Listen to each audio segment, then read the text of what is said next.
Paano kung kaya nating huminga sa ilalim ng tubig? Ano ang maidudulot nito? Ito ba'y magdudulot ng maganda o masama sa ating kalikasan? Halika't ating alamin at pag-usapan dito sa Paano Kung.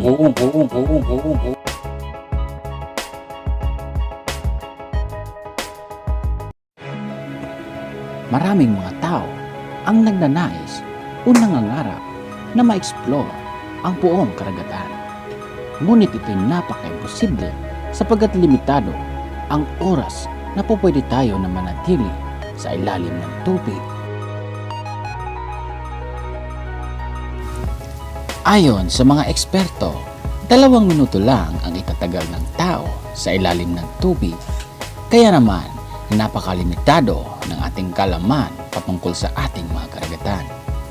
Sapagkat kung gugustuhin natin na mas magtagal sa ilalim ng tubig, ay kinakailangan natin magdala ng mga oxygen tanks.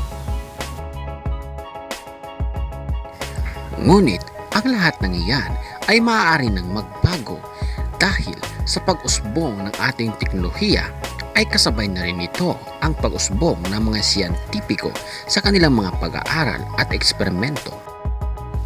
Merong dinidevelop ngayon ang mga eksperto na tinatawag nilang aquaman crystal na kung saan ay kaya nitong i-absorb ang oxygen sa paligid sa ilalim ng tubig. Kaya nitong ipunin ang gas na mas higit pa sa mga oxygen tanks na gamit natin ngayon. Gamit ang kristal na ito ay makakabuo sila ng parang air purifier upang kumolekta ng gas sa ilalim ng tubig at ito'y magpo-produce ng hangin.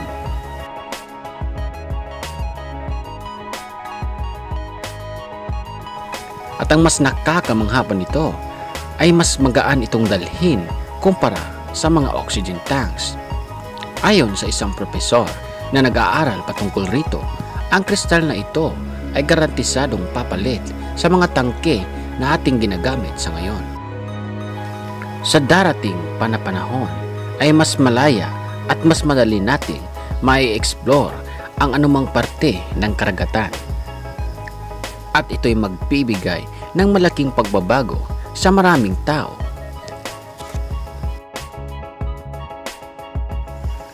Kung magiging successful ang kanilang pag-aaral at pagbuo nito, ay maaari mo nang hanapin ang mga yamang matagal nang nakabaon sa ilalim ng ating karagatan. At nasisiguro kong mai-enjoy mo nang makasamang lumangoy ang lahat ng uri ng namumuhay maski sa kinailaliman ng karagatan.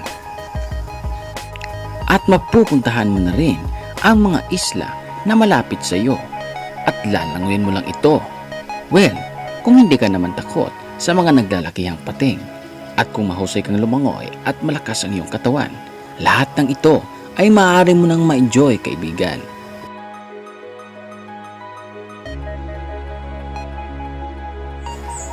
Iano naman kaya ang mga hindi ka nais-nais na mangyayari kung mangyayari man na tayo'y makahinga sa ilalim ng tubig?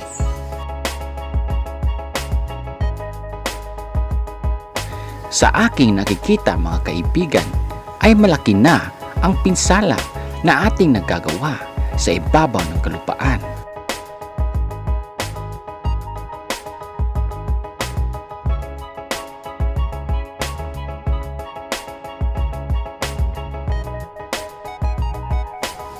Kaya naman, napakadelikado kung tayong mga tao ay mabibigyan ng access o pagkakataon na mas ma-explore ang kinailaliman ng karagatan.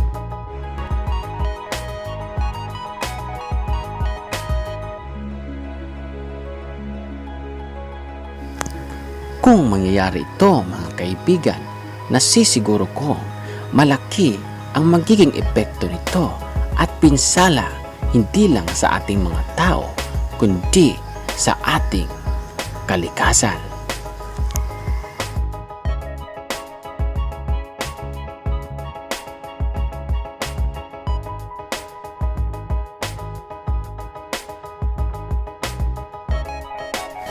Maraming salamat mga kaibigan sa inyong panonood at pakikinig.